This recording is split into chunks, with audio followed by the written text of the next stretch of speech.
हर साल फाल्गुन महीने के कृष्ण पक्ष की चतुर्दशी तिथि को महाशिवरात्रि का त्योहार मनाया जाता है। वैसे तो पूरे साल में भगवान शिव की पूजा आराधना और व्रत के लिए कई विशेष तिथियां होती है, लेकिन महाशिवरात्रि को शिव की आराधना के लिए सबसे बड़ा और महत्वपूर्ण पर्व माना जाता है। इस साल 26 फरवरी 2025 को महाशिवरात्रि का पर्व देश भर में मनाया जाएगा। इस मौके पर देश के अलग अलग हिस्सों में शिव जी की भव्य बारात निकाली जाती है। घर से लेकर मंदिरों में भगवान शिव के पूजा पाठ किए जाते हैं।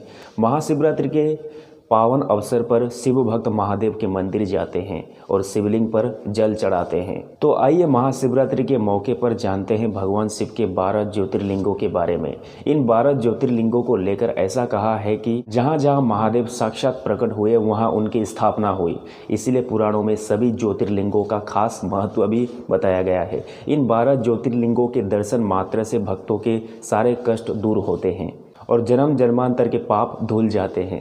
इन 12 ज्योतिर्लिंगों से पौराणिक कथा भी जुड़ी है। आइए जानते हैं देश के किन कोने में है ये 12 ज्योतिर्लिंग और क्या है इनका धार्मिक महत्व। पहला ज्योतिर्लिंग सोमनाथ। 12 ज्योतिर्लिंगों में सोमनाथ पहला ज्योतिर्लिंग है। ये गुजरात के सौराष्ट्र में समुद्र के किनारे स्थित है। धार्मिक मान्यता के अनुसार सोमनाथ मंदिर के क्षेत्र में चंद्रदेव ने शिव जी को प्रसन्न करने के लिए तप किया था। चंद्रदेव की तपस्या से प्रसन्न होकर महादेव यहाँ प्रकट हुए थे। चंद्रदेव का एक नाम सोम है और उनके नाम पर ही इस ज्योतिर्लिंग का नाम सोमनाथ पड़ा। दूसरा ज्योतिर्लिंग मल्लिकार्जुन। आंध्र प्रदेश के कृष्णा नगरी तट पर श्रीशैल पर्वत पर स्थित मल्लिकार्जुन ज्योतिर्लिंग है। ये एकमात्र ऐसा मंदिर है जहां शिव जी ज्योति के रूप में देवी पार्वती के साथ विराजित है। माना जाता है कि इस ज्योतिर्लिंग के दर्शन करने से अश्वमेध यज्ञ के समान पुण्य फल मिलता है। तीसरा ज्योतिर्लिंग महाकालेश्वर। मध्य प्रदेश के उज्जैन में शिप्रा नदी के तट पर महाकालेश्वर ज्योतिर्लिंग स्थित है। इसके पास ही शक्तिपीठ हरसिद्धि मंदिर भी है। ये एकमात्र दक्षिणमुखी ज्योतिर्लिंग है। यहाँ प्रतिदिन भगवान शिव की भस्म से आरती की जाती है। मान्यता है कि जो भक्त यहाँ पूजन दर्शन करते हैं उन्हें अज्ञात भय से मुक्ति मिलती है।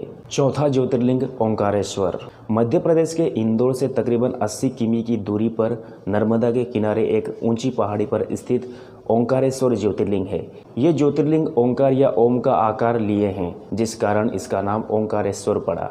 पांचवा ज्योतिर्लिंग केदारनाथ। उत्तराखंड के केदारनाथ 4 धामों में एक है। धार्मिक मान्यता के अनुसार महाभारत काल में भगवान शिव ने पांडवों को बेल रूप में दर्शन दिए थे, इसीलिए केदारनाथ का स्थापना हुआ। छठा ज्योतिर्लिंग भीमाशंकर। महाराष्ट्र के पुणे में संप्रादी पर्वत पर स्थित भीमाशंकर ज्योतिर्लिंग को विश्वेश्वर ज्योतिर्लिंग और मोटेश्वर महादेव के नाम से भी माना जाता है। ये हिंदुओं की आस्था का प्रमुख केंद्र है। 7वां ज्योतिर्लिंग काशी विश्वनाथ। उत्तराखंड के काशी विश्वनाथ में विश्वनाथ ज्योतिर्लिंग है।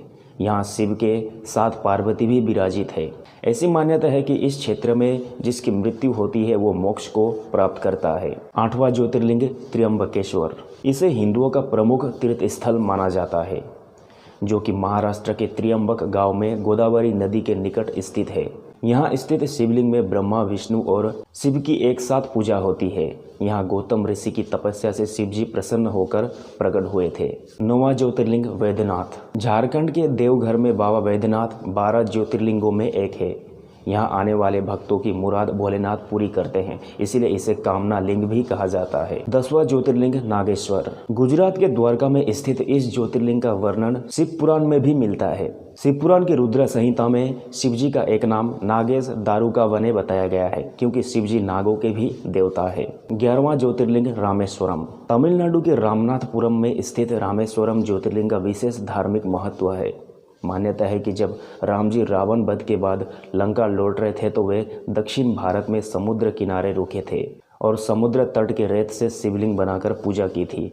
राम जी का बनाया शिवलिंग बाद में वज्र के समान हो गया। राम जी द्वारा बनाए जाने के कारण इसका नाम रामेश्वरम पड़ा।